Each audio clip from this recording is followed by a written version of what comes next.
Thank you guys for being here. So we have three different people focused on capital markets. We have buy side, we have banking, we have market strategy. One of the places I want to start is when we walked into this year, there was a great hope for IPOs. It was supposed to be the year. And then we saw a lot of major flops, Smile, Direct, Peloton, and then WeWork, which never happened. I want to pose to my panelists now, what are the longer term ramifications here? Maybe Mike, you can get us started on maybe what we can take out of a year like this when WeWork couldn't even come to market. Look, I think that it is a question really of investor sentiment, right? And where are people on the risk spectrum?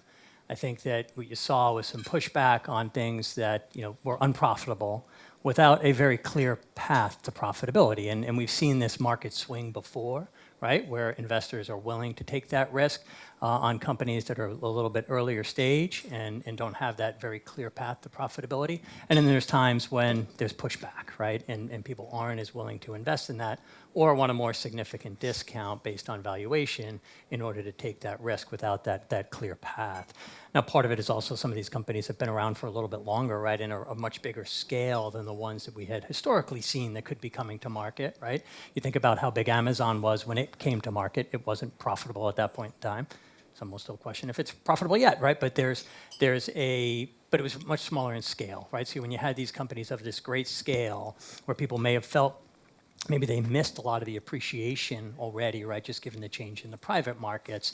And then how does that look as it comes to the public market? I think that's where you saw a little bit of people coming back, right, from a risk perspective and their desire to invest at those levels. I think if you look at it, the year actually hasn't been a bad year for IPOs. Volumes are pretty on top of where they were last year. It was like 55 billion of volume year to date. Last year was about 60 billion. 61% of IPOs have traded up, actually, and the average trade-up price in day one's been 23%. But you had these five kind of big headline IPOs that have happened or didn't happen in sort of the last month or two that have shined a light on some kind of big themes. The ones we're seeing are the path to profitability. I think investors are asking, the market investors asking companies to pull forward their profits. It used to be go after total addressable market instead of figure out how to make money in scale. Governance has become a big focus, and so you see questions around share classes and the way governance is dealt with, and conflicts. And all of those things are areas that are gathering attention and focus and should be factored in as you're thinking about how to execute an IPO or how you want to go to market. And then you're seeing a reckoning between sort of the private markets and the public markets, and the fact that companies have been able to stay private longer and grow privately haven't had a market check on their valuation by an important part of the market segment, which is the public markets. And there's that tension that's kind of playing out in today's world, I think. Something interesting for you, Liz, also, I mean, two of those IPOs at the very least tried to happen in that middle of that rotation in September from growth to value. And I know you're a big growth bull. Can you talk to us a little bit about what you think about investor appetite to absorb these big unprofitable companies? Sure. So I would start with saying there certainly hasn't been a shortage of IPOs this year, and there have been actually a lot of very successful IPOs that just fly under the radar because bad news makes good media. So we hear more about the ones that didn't go well. So I think we need to make sure that we're looking at the entire universe and watching the things that actually did go well. There's also certainly been no shortage of enthusiasm from investors and from companies to go public. And there's been, I think, a little bit of a disconnect because of that, because we've had this long bull market. We're in a year where the S&P is up double digits, and we would have been happy with single digits, I think, if you asked most people at the beginning of the year. So there's been a ton of enthusiasm, which causes a bigger disconnect between what companies may think they're worth and what investors are willing to pay. So that piece of it, I think, has been a big force. As far as the growth versus value rotation, I wouldn't go so far to say that I'm a big growth bull, but I haven't been able to quite get on board that whole value is coming back and value is going to outperform and value is going to be the winner going forward. Partly because I think a lot of investors have been saying that for the better part of 3 years, and it still hasn't happened. So it's one of those a broken clock is right twice a day sort of things. So what I would say to investors on that growth value rotation is that you still need both, and there's still a compelling story for both. I don't know that you're ever really going to win the game of trying to overweight growth versus value or vice versa. So given that, we know that there have been some IPOs this year. Yes, many of them have gone well, but on average, there are fewer and fewer companies that have gone public. There are fewer companies that are listed. I think this is a really poignant conversation to hear at NASDAQ here today. Also, given that you work with KKR as well, I mean, you've been a big part of this as well. I'm wondering, and Mike, if you can get us started, on what this means for market structure. What are the longer-term ramifications? Does the tide ever change? I think it will, right? I mean, even as these larger companies had stayed private for longer, in the end, there's still a lot of pressure for them to get public. People need liquidity. Employees need liquidity, right? And they need retention for their employees and options and things along those lines. So there is still a need for public markets.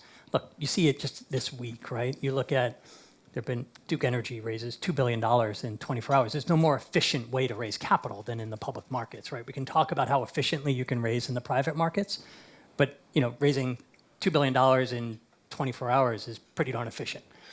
So it's hard to see that ever being replaced per se. Do I think you're going to continue to see people, and I think a lot of the people on this panel here are reimagining a little bit how the people approach the capital markets, especially around the IPO. There's been a lot around direct listings, right? The role that SPACs can play. There's different ways to get public.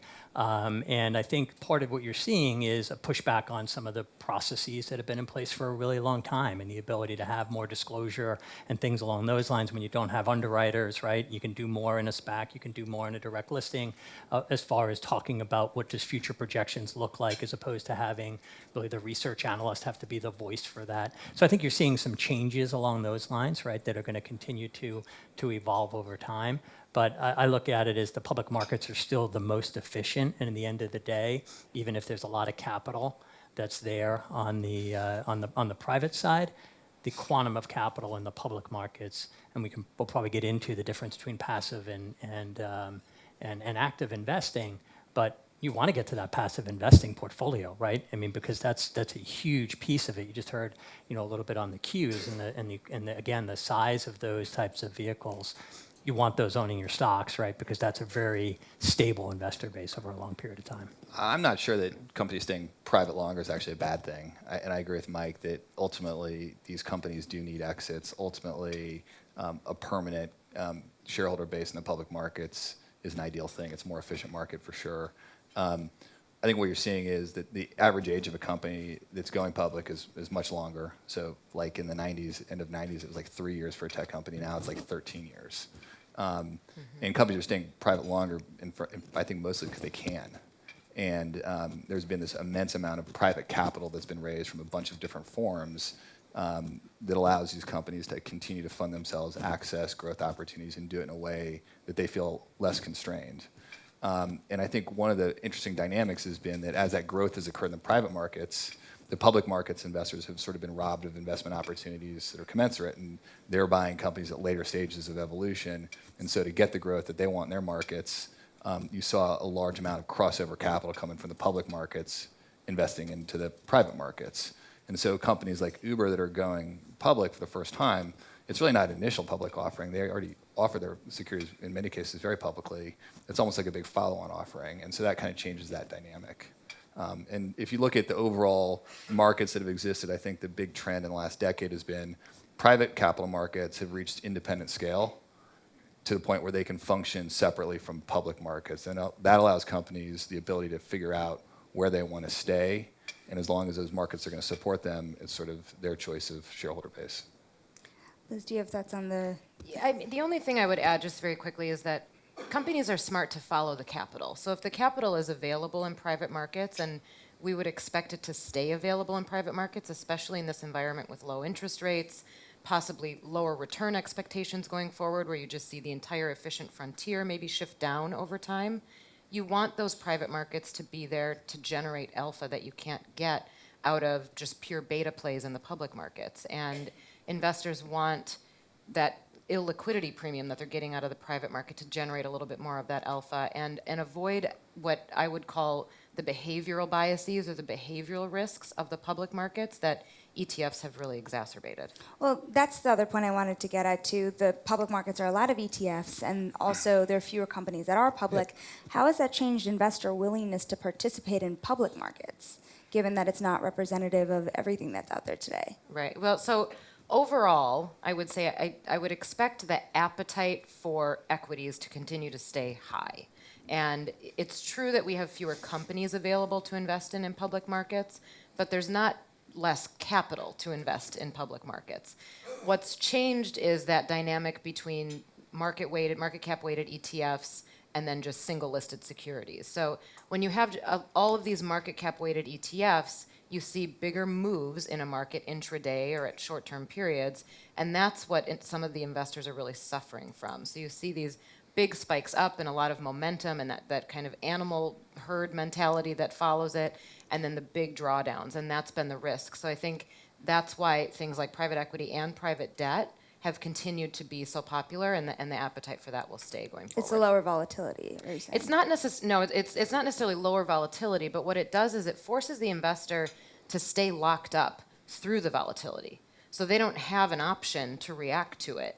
So if the market's down, call it 15%, there's a lot of equity investors that if they have daily liquidity, they can react to that and say, okay, take my money out. And then we exacerbate that downturn. If you're locked up in private equity or private debt, you can't even do that. You have to wait it out. And a lot of times that's actually the best approach. Mike, I'm really curious about your thoughts on this too, on the market liquidity issue and the volatility. How is that impacting companies who want to go public? Are they looking at that and saying, maybe not? Hey, look, I think, again, there's still this call to the public markets ultimately, but I agree. People are waiting a longer period of time, developing their product or software, whatever it might be, for over a longer tenor before they want to get to the public markets. Do I think that it changes? Look, it changes a bit from your readiness, right? Your governance, as was mentioned. I think that's going to continue to be very, very important. It changes your cadence of how you need to report, obviously, right? And the information that you need to give to the public investing universe. And there definitely is a desire to hold off longer for that. But I think ultimately it's very good for the business too, right? To have, you don't need to forget about, what the end game is. But having those interim steps of really having shareholders, right, that you need to speak to on a regular basis and explain to them what the business path is forward, how you're spending your capital, right? Is it prudent? Where does profitability come in? What are the trade-offs between growth and profitability? In some ways, it's very, very healthy for the market as well, right? So I think that ultimately, I think you'll continue to see companies, coming to the public markets to get that. Now, has there been a change given the amount of passive capital that's out there? Definitely, there is, right? And I think that goes to market structure as well, right? How do you think about things like dual-class stocks if you're not eligible, right, for the indices and how important the indices are, given how much capital is behind them? Does that start to change people's views on utilizing things like that? Do you think that the dual-class stock era is close to being over by any means? I think there's a lot of reasons, right? I think not having access to that index fund capital, right, not being able to be part of the S&P 500 and things like that is pretty meaningful when you look at, again, if you look at big cap stocks today, and 30 to 40% of them are going to be held by passive indices right across the board. That's a lot of capital that you're missing out on. And again, maybe when you're in your very high growth trajectory and you're a little bit smaller, you can withstand that. But as you get into real scale, you want that, right? You really want to be able to tap into that pool of capital. Yeah, I mean, I think you really need to factor in the way that passive or index investing affects the markets and affects your companies. And companies that go public need to be mindful not only of what's the fundamental business story and how's the active community going to value and get attracted to their stock. You have to be very sensitive to the way that your company will behave with passive investors. And so when we take our companies public, we focus on both. And we have a saying, you can't fight the machines. And so you better understand what the passive markets will respond to positively, and you better be careful for the things that they'll be negative to. And so things like leverage, earnings volatility, those are all, I think, items that you need to be extremely focused on and be prepared for. And the problem with the public markets is if you miss your earnings, you suffer dearly. The benefit of the private markets is you can kind of work through that, I think. So you brought up a concept earlier that I wanted to touch on a little more. That's the crossover buyer. Yeah. What does that mean to you from where you're standing, and how does that play out? We've actually seen this in both the debt and the equity markets, where traditionally you'd have private market investors that would focus on private investing, and ultimately they would exit their companies to the public market. Private equity is a great example of that. I think over the last decade, you've seen an expansion of capital. You've seen more types of buyers out there, different, the rise of sovereigns, the rise of family offices, a whole new class of investors that's playing in these areas. And then you've seen public market investors start to access the private markets. And you saw it very clearly in a lot of the sort of unicorns where you saw large, long-only investors, mutual fund complexes going and investing privately. You see that in private credit as well, where you see capital structures that are now being put together with elements of private capital solutions and elements of syndicated debt solutions. And so if you look at a capital structure in a lot of companies today, you can see the convergence of a bunch of different markets. I think the other trend you see, and I think our firm is in the forefront of this, is you see investors wanting to speak directly to issuers and issuers wanting to speak directly to investors. And as these capital sources have grown and as consumers of capital have gotten more sophisticated about being able to access both the public and the private markets, you're seeing much more direct dialogue, which I think allows people to come up with more bespoke or less traditional solutions. And ultimately, it's a more flexible world for all investors. Mike, is that dangerous for your business model? No, not at all. Look, I think, again, the markets are changing, right? And you've seen the big banks, and you've seen a lot more smaller places like PJT, right, from an independent side, that have come along, and our ability then to come and give that really unbiased advice, right? And that's part of the issue. I think you see sometimes with, look, there's some really smart people at the big banks, but they also have something that they need to achieve, right? And you hear that as you listen to Moritz and Gurley talk a lot about the direct listings and some of the impeding forces that they see, right, in a capital formation process. So I still think that you need people who have gone through IPOs and these things many, many times, right? Because there's a lot of lessons learned from all the various ones that you can be a part of. So being able to provide that independent advice, I think, is really unique, and I think that's something that we're excited about at PJT and the role that we can play in that era. I want to get back to the direct listing thing in a second, but before that, Liz, I wanted to ask you, a lot of what Adam talked about this flood of private capital has pushed up valuations in a lot of markets. BNY has a lot of exposure to different boutiques that invest in private and public asset classes. I'm wondering how investors are responding to that hike in valuations and where they expect it to go. Especially, we're at this place where we're at the second wave of low interest rates, right? What kind of ramification is that, and how investors are still searching for yield in this already highly frothy environment? Yeah, I'll take that in two pieces. So it's one of the most common questions that we get. One of the most common questions I get on the road and in the media is, are we overvalued? Are we frothy? Are we priced for perfection? That's one of the favorite questions. I think in U.S. markets, number one, you could probably find pockets that are a little bit overpriced or a little bit frothy, so to speak, or maybe victims of momentum at this point. But we continue to be the best house on a bad block. So on some level, I think we deserve to be at a higher valuation.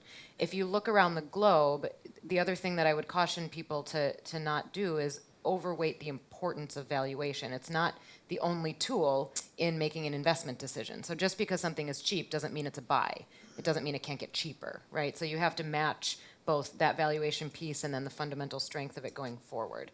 As far as the assets that we offer and where you see the appetite there, a couple of the things that we've done this year is some private debt deals, actually, and sort of a closed-end fund structure or a term structure. And there was really good appetite for that, especially in an era where at the beginning of this year, if everybody remembers, we thought rates might still be going up. And that didn't happen. So now here we are in this kind of lower for longer environment. Any investor that is hungry for yield is open to new ideas of how to find yield, even if that means locking up their capital in a private debt deal. So we've seen really good appetite on that side of things. I think you're going to continue to see creative ways to find yield going forward. One of the biggest difficulties to balance is generating yield without taking too much risk. So that is going to continue to be a challenge for all of us. Well, since you brought us there, I think that's a good question to follow up with Adam as well. How do you deal with, and it's worth touching on debt and equity here, especially debt, where we've seen a lot of hung deals this year. I mean, just because people have raised record amounts. Yep. How has that impacted in terms of froth and? I think that we have a very bifurcated market today in both the debt world and the equity world, where you have a dichotomy where there's haves and there's have-nots. And companies that are considered high quality will perform well. Things that are complex or that have a tint of cyclicality to it perform poorly. And the market will make a decision very quickly. And if you get put in the good box, you're going to achieve great things. If you put in the bad box, you're going to have a very tough existence. And so as you're underwriting debt, you really need to focus on how is this going to be viewed? The other thing you've seen that goes back to this convergence theory, most debt capital structures in LBOs, the junior debt is being pre-placed directly with the private credit world. And the first lien or senior part of the debt capital structure is being syndicated out. And it used to be seen as a sign of weakness that you couldn't get an underwritten second lien solution. Today, it's a sign of strength. In fact, if you try to go to market without having pre-placed the private second lien debt, people will ask you what happened and what's wrong. And so that private capital layer has become a much more important part in the way that deals get financed. One other thing I'd touch on is, the private credit markets have gone from like $44 billion a decade ago to like $260 billion. So that's an independently scaled, well-capitalized market that has its own technicals. And one thing that we focus on as investors at our firm is figuring out where the market is and figuring out where the market isn't. And you can find areas that are undervalued in a market that can be overvalued. For instance, you could say that maybe some of the SaaS businesses have premier valuations and some of the business services segments have lower valuations. So you got to kind of figure out where you want to play. In the private credit world, we would say there's been a lot of capital that's been raised at okay scale, but there's been very little capital that's raised at big scale. So our firm made a strategic decision, and we made a large acquisition, and we now have the largest BDC complex in the world. So we're one of the few people that can write a extremely large check in private credit. And that means that the pond we're swimming in is a much smaller pond, and as a result, we get less exuberance or market dynamics where you have too much pressure given too much capital chasing too few deals. Following up on that also, I mean, you're known, and especially your part of the business is known for your work in the credit world. Yep. But you've been increasingly seen on S1s. Yep. Why does the equity world matter so much to you? That's a great question. Well, if you actually look at our firm, KKR has been the single largest sponsor, seller of listed equities in the last 12 or 13 years since we started our business. We sold $120 billion of stock in the listed markets. The residual positions that we have across our funds and our co-investors today is like $17 billion, and we have 100 companies that are still private and something like $24 billion of private equity and growth equity capital that still needs to be invested. And so the public markets are an important component for how we ultimately exit our businesses, because while we have long-dated capital, it's not infinitely dated capital, and they need exits. And some of these companies are so large that they need to exit in the public markets. Some of them have a natural home in the public markets, or we're getting to get the best reception in the public markets compared to like a trade sale. So given the importance of that, we've really focused on building an internal capability that is a market-facing team that speaks directly to investors. It allows us to create our own capital markets judgments about what the companies want, what the market wants, and how to bridge those gaps. And so we're an active book runner on almost every KKR deal, and more recently we've been mandated by other sponsors to join their syndicates. And I think the perspective that we bring is one of an owner of companies and someone that's gone through this repeatedly for our portfolio, and it's just a complementary perspective to what you see other firms bring to the table. So, Mike, with just less than 10 minutes left, I want to bring us to the direct listing model also. Mm-hmm. When we started this panel and planning for it, we only had a couple direct listings that were of significance. Last night, Bloomberg broke that DoorDash is considering one, unprofitable company, right? Yep. Airbnb is considering one, more of a likely candidate. How is this changing the calculus in terms of how people are thinking of going public? Is it significant in your mind? Okay, I think I think there's just different ways to get to the public markets, right? And you look at when Spotify obviously was the first one to do direct listing. I think a lot of people kind of came to the mantra of, well, it only works if you're a consumer-facing business, right? So you'll have kind of the retail bid where people will understand what your business model is. Harder if you're an enterprise software business, for example. You need to be profitable, right? You need to have raised enough money.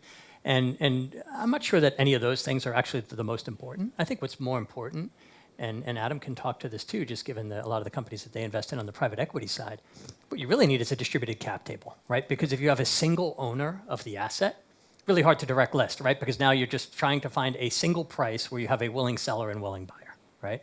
And that's probably a lot more challenging, especially for companies that may come out with leverage on it, right? Again, private equity model, you can have leverage on it, so you're going to need some primary capital, most typically, right, to help delever the business as you bring it into the public markets, just given the differences in risk appetite between those two markets.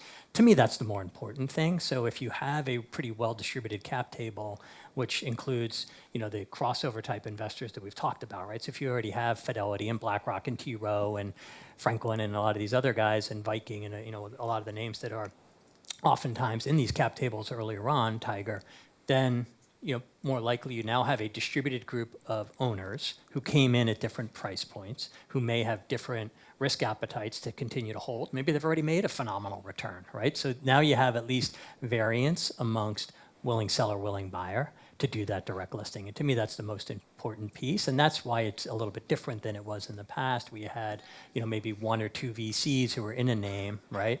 More challenging to do that because, again, you just didn't have that variety of stockholders as you came to the public market. And the passive active dynamic in the market, I think, really underscores the importance of, one, making sure that you get the right shareholders in your stock early on.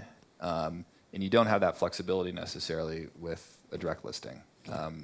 Mike also half of the criteria he gave was against your companies using a direct listing model. Yeah, there's no question. I mean, there's if you look at our view would be there is a place in the world for direct listings and for certain companies to access the market through a direct listing, and that would make sense. That would be companies that have widely distributed capital structures already, businesses that are easy to understand, businesses that don't need primary capital to delever, to do something else for growth or something on the balance sheet.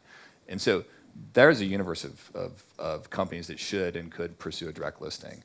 The IPO process itself isn't a problem. It's not broken. There are ways to enhance it. And I think what we would look to see is hopefully coming out of a lot of the current dynamics that you get to almost an IPO 2.0, where you get a better book building process, potentially with scaled orders at different price points, potentially wider ranges to make sure that you're really making decisions on who your shareholders are at the time based on merit, and not just a dynamic of a game of bluff and see who's gonna win on pricing. Well, in a few ways, all of you just got me to a topic that I didn't know that we were going to get to, but I guess that all roads lead back to this discussion, and it's passive versus active. Yep. I'm wondering what role you think, every one of those investors you named in the direct listing model was an active investor, right? So I'm wondering, Liz, what you think the role that active has to play in this passive dominant market. The role of active has certainly gotten more challenged and certainly gotten smaller, I think, as far as how many players are out there.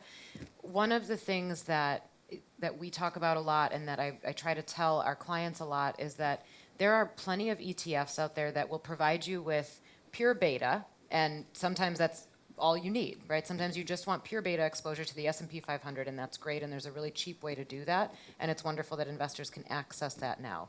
There are also, however, a lot of ETFs out there that give you the illusion of liquidity. And what I mean by that is if you have an ETF that represents a market that actually isn't very efficient or isn't very liquid on a minute-by-minute basis like the ETF trades, and markets I'm thinking of would be maybe high-yield bonds, maybe some of that kind of below investment-grade fixed income space that doesn't actually trade that liquidly, ETFs give you this sort of feeling that everything is liquid, and that's not necessarily the case. We just haven't tested it yet. And if and when we do test that, say on the sell side, if people are trying to get out of an ETF that isn't that liquid, it's like you have a packed gymnasium, the fire alarm goes off, and one door opens. So that is a tough exit to make. On the active side, I think where the opportunity is is to add value around that pure beta space. So there are some active ETFs out there that do that. You can look at the smart beta space, and if you're an active manager like many of ours are, on the mutual fund side, you want to be able to add value in places that investors can't do it themselves. So maybe you're accessing international bond markets. Maybe you're accessing non-traditional asset classes that investors can't really get to themselves. And you have the flexibility as an active manager, which was mentioned earlier, to kind of shift around inside your own strategy into places that you can because you have more capital to go after it. It's private equity in the passive here. Yeah, I mean, as an owner of companies, we have, of course, we like all capital, but there's an important role that active shareholders play as owners of your companies, and we go to great lengths when we're getting ready to take a company public. We go and talk to the market well before we IPO. We do a non-deal roadshow. We meet with active investors.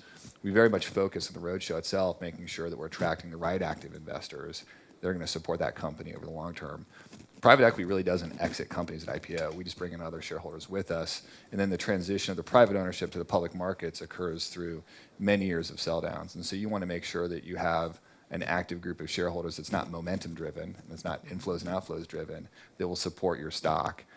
At the same time, we would say that passive is important, and you can't ignore that. So you have to tailor your companies to do well in a passive investing market.